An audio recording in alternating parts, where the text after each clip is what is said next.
వి gold trusted gold buyers మీరు తాకట్టు పెట్టిన బంగారాన్ని విడిపించి ఈ రోజు ఉన్న మార్కెట్ ధరకు కొనబడను. రాజమౌళి ఎప్పుడునండి సినిమా చేస్తుండగానే నెక్స్ట్ సినిమా కాదే ఏం చేద్దాం ఎవరితో చేద్దాం చెప్పరా అంటా ఉంటానండి. ఎప్పుడు చెప్పలేదండి. ఈ బాహుబలి రిలీజ్ అయిన తర్వాత ఏం చెప్పాడంటే మల్టీ స్టారర్ చేద్దామండి అన్నాడు. ఊహించిన కాంబినేషన్ లేదండి.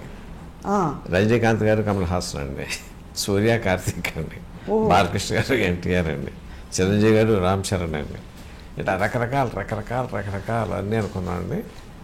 ఫైనల్గా చెప్పాడు రామ్ చరణ్ ఎన్టీఆర్ అన్నాడండి. ముందు ఆర్టిస్ట్ పేరు చెప్పాడు. ఆ రీజన్ ఏంటంటే డెఫినెట్గా సూపర్ స్టార్స్ కావాలి. సూపర్ స్టార్ న్యాచురల్గా సూపర్ ఎగోస్ ఉంటాయి.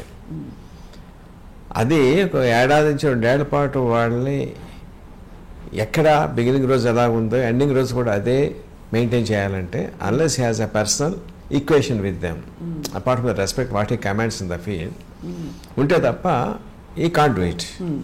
సో న్యాచురల్గా రామ్ చరణ్తో మంచి సినిమా మగధీర తీశాడు. ఎన్టీఆర్తో కెరీర్ స్టార్ట్ అయింది. సో ఇద్దరితో మంచి ర్యాప్ ఉంది. More than that they themselves are very good friends.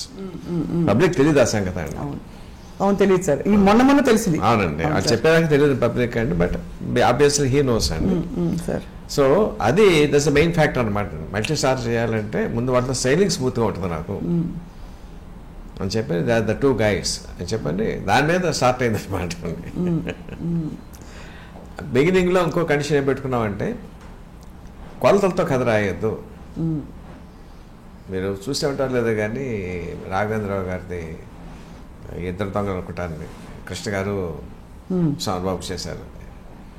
దాంట్లో కరెక్ట్గా వాళ్ళ అసోసియేషన్ చెప్పేవారండి, 80 దగ్గర అడుగు 2 ఫ్రేములు అంటే ఇక్కడ కూడా అడుగు 2 ఫ్రేములే, అక్కడ 2 పంచులు అంటే ఇక్కడ 2 పంచులు అండి. అలా ఉండేది సార్. అలాగే తీశారండి. ఇప్పుడు చూస్తే కొంచెం అది నవలాట కింద ఉంటుందండి. అవును sir. So first part of course you have to keep the factor that they are super stars. వాళ్ళ తాలూకు ఇమేజ్ అక్కడ దెబ్బతిని కూడా దాన్ని ఎన్హాన్స్ చేసి ఉండాలి. అలాగే అని చెప్పండి ప్రతిసారి కూడా అతను ఏదైనా అంటే ఏదో కౌంటర్ అనాలి. అసలు మా ఫార్ములా తీసేద్దాం. Let the story dominate. The story should be so good they must become integral part of the story. అర్థమవుతుంది కదండి. అవును, వాళ్ళ కోసం స్టోరీ రాస్తున్నాం, వాళ్ళ చుట్టూ స్టోరీ రాస్తున్నాం. At the same time the story should be so good. వాళ్ళ దాంట్లో పాత్రలు దాంట్లో ఒదిగిపోవాలి తప్ప వాళ్ళు విడిగా కనిపించకూడదండి.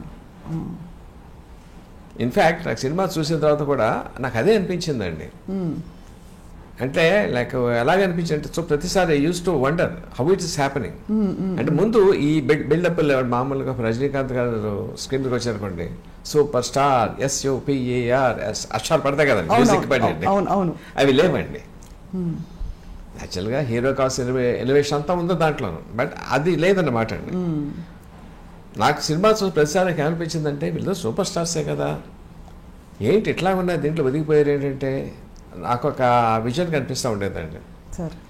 చిరంజీవి గారి దగ్గర రామ్ చరణ్ పక్కన ఉన్నాడు అనుకోండి, వాట్ విల్ హిస్ బిహేవియర్, తండ్రి పట్ల గౌరవం, వినయం, శ్రద్ధ. At the same time father knows that is superstar, he himself is that is superstar. అలా ఎన్టీఆర్ గారు హరికృష్ణ గారు పక్కన ఉన్నారనుకోండి, ఆయన ప్రవర్తన ఎలా ఉంటుంది? That's the same body language you have seen in the movie. నాకు అనిపించిందండి. I never talk to them. Cinema చూసిన తర్వాత that's the respect they give to the story. Maybe ఇండైరెక్ట్గా that the confidence or trust the kept in the director. Respect అనండి, the trust the kept in the director. Yes, ఎట్టి పరిస్థితుల్లోనూ మనకి ఎక్కడ తేడా చేయడం, వీ కెన్ ట్రస్ట్ హిమ్.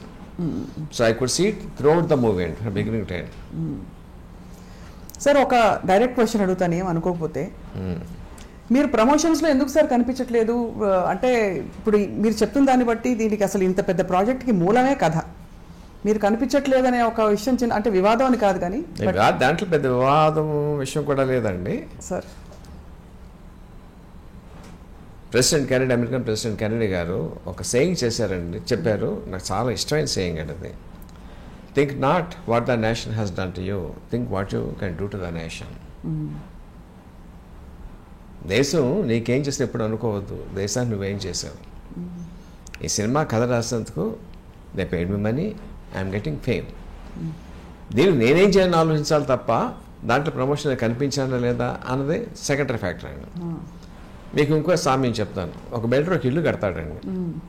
ఇల్లు కట్టేటప్పుడు select the best painter, best masonry, best wood work అన్నీ బెస్ట్ తెలుసుకుంటాడండి. కానీ అమ్మేటప్పుడు పలానా వాడు కట్టాడండి, పలానా చేస్తే చెప్పడం కదా, మొత్తం ఇల్లు చూపిస్తాడండి. అంతే కదండి. సో సినిమా తయారు చేయడం ఒక పద్ధతి అండి, ఒక ఫేజ్ అండి.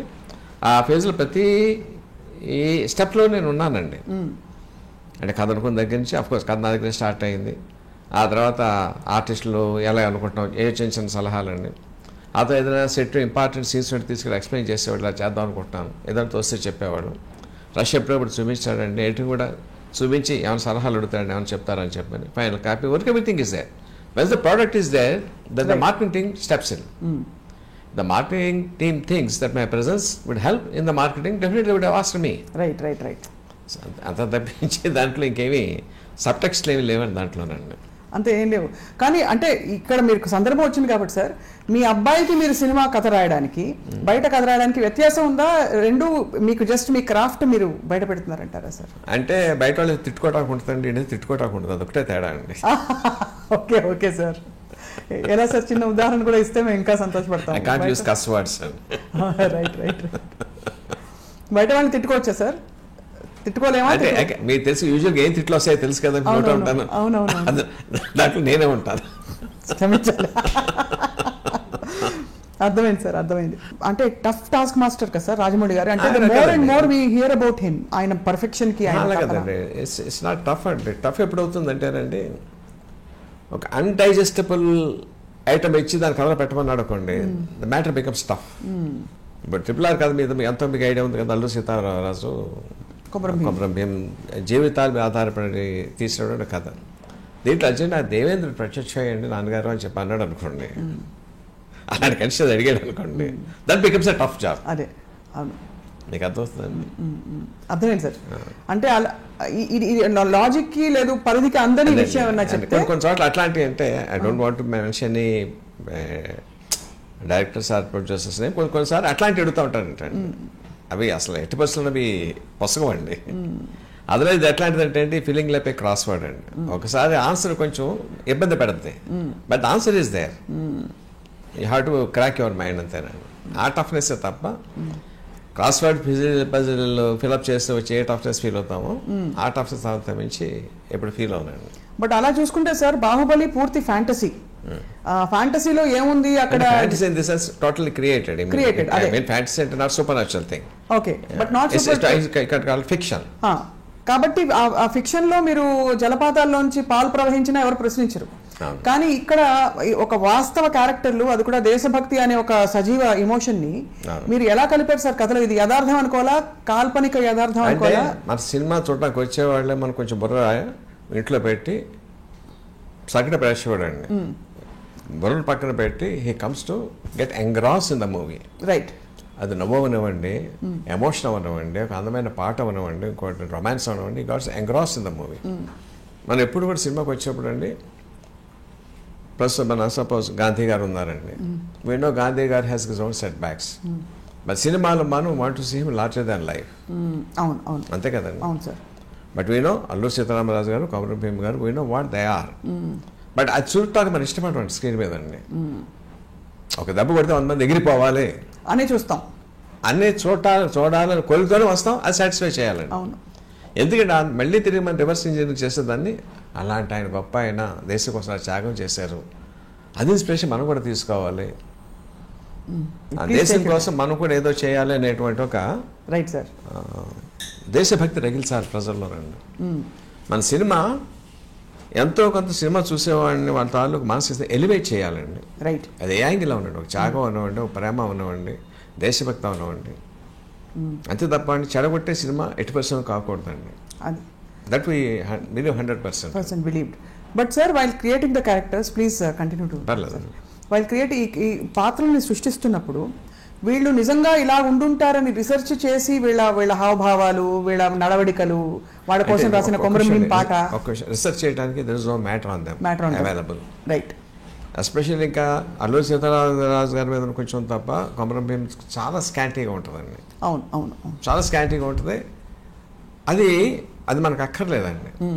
బట్ కొమరం భీం అన్న పేరులోనే ఒక సౌండ్ ఉందండి. చరిత్ర తెలియని వారు కూడా ఈ నైజాంలో నైజాం తాలూకు దురాగత ఎదురుగా పోరాడిన యోధుడు, ఒక వీరుడు అని ఉందండి. ఆ ఇమేజ్ని ఇంకో 100 రెట్లు పెంచాలి మనం అండి. అవును అవును సార్. ఇప్పుడు సీతారామరాజు గారు యాక్చువల్ స్టోరీ తీసుకుంటే ఏముంటుందండి, ఆయన పితూరి చేశారండి. ఒక పోలీస్ స్టేషన్కి వెళ్ళి 2 తుపాకులు పట్టుకొచ్చి ఇంకోసారి 10 తుపాకులు పట్టుకొచ్చారండి. 20 బుల్లెట్లు తీసుకెళ్లారండి ఆయన. అంత మించి లేదండి. అది లేదు కానీ దట్ ఇస్ ద ఫ్యాక్ట్ అండి. అవును. బట్ చూపిస్తే బాగోదు అది. మన మనసులో ఏదైతే ఆల్రెడీ కృష్ణ గారు మనకు ఇమేజ్ పెట్టారండి, అవును, దాటి ఉండాలండి. అయితే ఆ టచ్ చేయకూడదండి క్యారెక్టర్ని. సో భావితరాల వాళ్ళకి ఎస్పెషల్లీ యూత్ కానీ ఇట్లాంటి మహానుభావులు త్యాగాలు చేసి ఉన్నారు. మనం కూడా మన దేశం ఏదైనా మనం చెయ్యాలి అన్న ఎంతో కొంత ఇన్స్పిరేషన్ క్రియేట్ చేయగలం, చెయ్యాలి, చేసాము అని 3 నమ్ముతాను నేనండి. Waiting and waiting. Just waiting waiting waiting. Waiting is over after few hours. And what is your next one sir with Rajamouli garu? అంటే నేను ఇండివిజువల్గా స్టోరీస్ రాస్తున్నాను నేనండి. Several projects I mean to. But next one with Mahesh Babu will be bigger అని announce చేశారు రాజమౌళి గారు. చేశాడండి. నా దృష్టిలో రాస్తానండి. అంతేనా సార్? వారి దగ్గర ఇది గ్యారంటీ లేదండి. ఎస్ అనే వరకు. అవునా సార్? మీరు డిసప్పాయింట్ అవ్వరా సార్ ఎప్పుడు? అంటే అబౌవ్ ఎవ్రీథింగ్ మీరు యువర్ డాడ్ అండ్ సన్, నాన్న కొడుకులు ఒకటండి. యాజ్ ముందు తండ్రిగా వాడు మంచి కథ రావాలి. వేరే చోట నుంచి నాకన్నా మంచి కథ వస్తుంది అనుకోండి, ఐ షుడ్ వెల్కమ్ ఇట్. రైటర్గానే రాయలేకపోయిన బాధ కన్నా కూడా నా కొడుకు మంచి కథ దొరికిందని ఆనందించాలి నేను. ఎప్పుడు వచ్చే డౌటే సార్, మిమ్మల్ని అడిగారు కూడా చాలామంది, విజేంద్ర ప్రసాద్ గారే ఎక్కువ సినిమాలు ఎందుకు తీయరండి డైరెక్ట్ చేయడం? మీరే కథకులైనప్పుడు మరి మీరు అనుకున్న కథని పేపర్ మీద పెట్టి డైరెక్ట్ చేస్తే ఇంకా పెద్ద పెద్ద ప్రాజెక్ట్. అది కాదండి, ఏ సినిమా రచయిత అయినా సరే అతనిలో డైరెక్టర్ లేకుండా సినిమా కథ రాయలేడండి. Because he has to see it with his eyes. అంతే కదండి. అవును సార్. నా కంటి ముందు ఏ దృశ్యం కనిపిస్తుందో దాన్ని కాగితం మీద పెట్టాలి. కానీ కంటి ముందు కనిపించే దృశ్యాన్ని తెరకెక్కించడం కోసం there are several departments you have to deal with. అన్నిటికన్నా ముఖ్యమైనది హ్యూమన్ రిలేషన్స్ అండి. అందరితోనూ చాలా బాగా మాట్లాడి వాటితో పని చేయించుకోవాలి. అవును అవును అవును. అది పెద్ద కళ అండి అది. అవును sir. I'm poor in that. అంటే మీరు పూర్ అని అనుకోగాను సార్, బట్ రాజమౌళి గారికి అది పర్టికులర్ ఇది అని వాడికి చాలా బాగా తెలుసు అండి ఆ కళ. How to get things done and extract నొప్పించకుండా తనకు కావాల్సింది ఎక్కడ కాంప్రమైజ్ కాకుండా యు నోస్ ఇట్. బట్ మిమ్మల్ని మీరు నాన్నగారు కథ రాస్తున్నారు, కథ ఇచ్చేసాక మళ్ళీ ఇది కరెక్ట్ కాదు, ఇది లాజిక్ అందట్లేదు, నాకు ఇలా వద్దు, లేకపోతే నాకు ఇలా కావాలి అని ఆ స్వేచ్ఛ లిబర్టీ ఉంటుంది కదా సార్ ఇద్దరి మధ్య మీకు? అది కాదండి, వాడి లక్ష్యం ఏంటంటే నేను ఏదైనా చెప్తే గౌరవంగా వింటాడండి. 2 సార్లు చెప్తే వింటాడండి. Ultimately he takes his own decision. ఓహో. చెప్పే స్వాతంత్రం ఎప్పుడు ఉందండి, రిజెక్ట్ చేసే హక్కు వాడికి ఎప్పుడు ఉందండి. అండ్ ఈ కాంటెక్స్లో sir we must mention, Telugu cinema స్థాయిని ఎక్కడికో తీసుకెళ్ళిపోయిన ఏకైక దర్శకులు రాజమౌళి గారని ప్రపంచం అనుకుంటూ ఉంటే ఒక తండ్రిగా మీకు ఎంత గర్వం కదా సార్? ఎలా అనిపిస్తుంది సార్? తండ్రికి ఎంత గౌరవపడతానో తెలుగువాడిగా కూడా అంత గౌరవపడతాను. నా ఫీల్డ్కి, నా తెలుగు భాషకి గౌరవం వస్తుంది. Have you express to him sir ఎప్పుడైనా? అంటే ఎప్పుడైనా చెప్పారా మీరు? అంటే చెప్పే సందర్భం వస్తుందా, అసలు అవసరం వస్తుందా? మీ అబ్బాయే కదా అని చెప్పరు.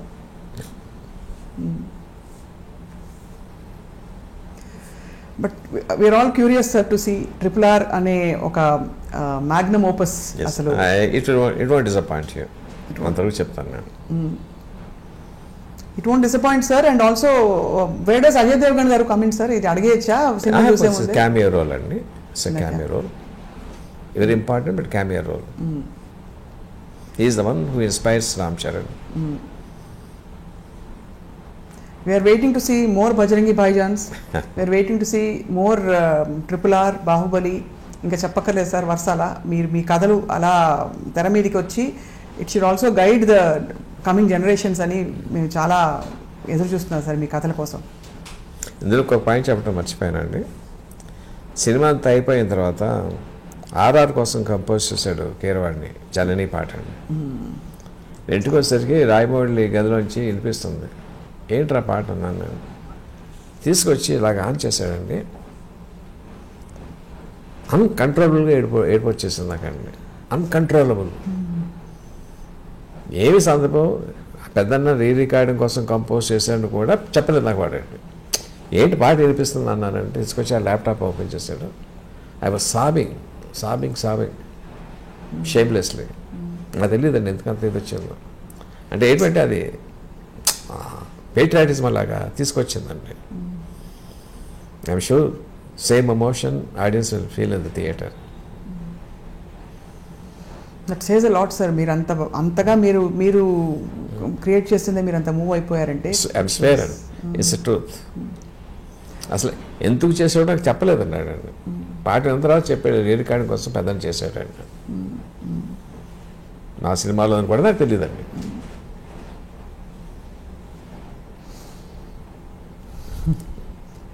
మీరు ఆలియా భట్ గారి గురించి కంటతడి పెట్టారు sir. And obviously it is a very emotional movie. అది క్లియర్ అయిపోయింది for audience and much needed emotion now. మళ్ళీ ఇప్పుడు కూడా వస్తుంది. ఇప్పుడు కూడా వస్తుంది సార్. దొంగముంట ఎంత ముద్దొచ్చేసే మీరు ఆ మాట అంటారు సార్.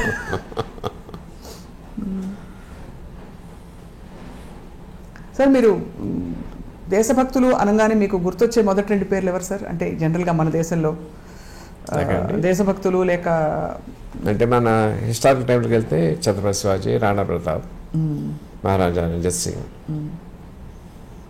ఝాన్సీ లక్ష్మీబాయి, ఎవరి పేరున్నా రోమాంచితం అవుతాయండి. అవునా సార్? అసలు అలా స్పందించగలగడమే గొప్ప ఇది సార్ మీకు అదృష్టం సార్. సో కీరవాణి గారి మ్యూజిక్ అయితే ఇంకా చెప్పక్కర్లేదు మనం. అల్టిమేట్ సార్ ఇప్పుడు ఆలియా భట్ గారు కాకుండా ఇతర పాత్రధారులు అంటే ఇప్పుడు ఇద్దరు హీరోలు ఒక హీరోయిన్ బ్రిటిష్ లేడీ ఒక అమ్మాయి ఉందండి, మీరు ట్రైలర్ చూసారు కదా. అవును, తను she is also integral part of the story. And how did you pick characters తెల్లవాళ్ళ కోసం? అంటే బ్రిటిష్ కాలం నాటి అంటే వాడు రూల్ చేస్తున్నప్పుడు వాడు లేకుండా కథలా ఊహిస్తాం. అది కాదు సార్. హౌ డిడ్ యూ పిక్ అంటే ఆ నటులు ఎలా దొరికారని? అంటే కాస్టింగ్ రైట్స్ వాళ్ళు తీసుకొస్తారండి. ఆ అమ్మాయి కూడా చాలా బాగుందండి, చాలా హోమ్లీ అండ్ లవ్లీ. ఎప్పుడు చూస్తున్నారు సార్ సినిమా మీరు? రేపండి. రేపేనా ఫస్ట్ డే? ఫస్ట్ షో కాదండి, 11:30కి దొరికిన టికెట్స్. Right sir. మేము కూడా ప్రపంచం అంతా మీతో కలిసి చూస్తాం సార్. అందులో మరొక విషయం, సాంకేతికంగా ఈసారి డాల్బీతో పాటు అనేక టెక్నాలజీస్ ఎవరికి ఎలా సినిమా స్కోప్లో 3Dలో అన్ని ఫార్మాట్స్లో అందించడం అనేది చాలా గొప్ప ఘనత. అంటే ఇది ఎంత పెద్ద ప్రాజెక్ట్ అంటే సార్ ఫ్రాంక్లీ మాకు ఇంటర్వ్యూలు చేస్తున్న వాళ్ళకి కూడా ఏం అడగాలో తెలియదు. Because it is too big. ఒక సముద్రం గురించి మనం ఏం అడుగుతాం అంటే తారాగణం కావచ్చు, కథ కావచ్చు, అన్ని విషయాలు కూడా it is beyond our imagination. So we can only watch it and wonder at what is happening on screen, sir.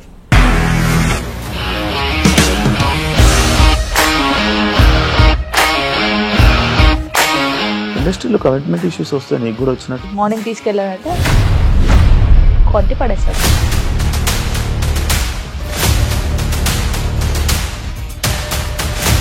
వాళ్ళు కూడా చూడలేదు ఈ సినిమా అని చెప్పడానికి కూడా చాలా ధైర్యం కావాలి. అది నిజం కదా, దాంట్లో ధైర్యం ఏంటి?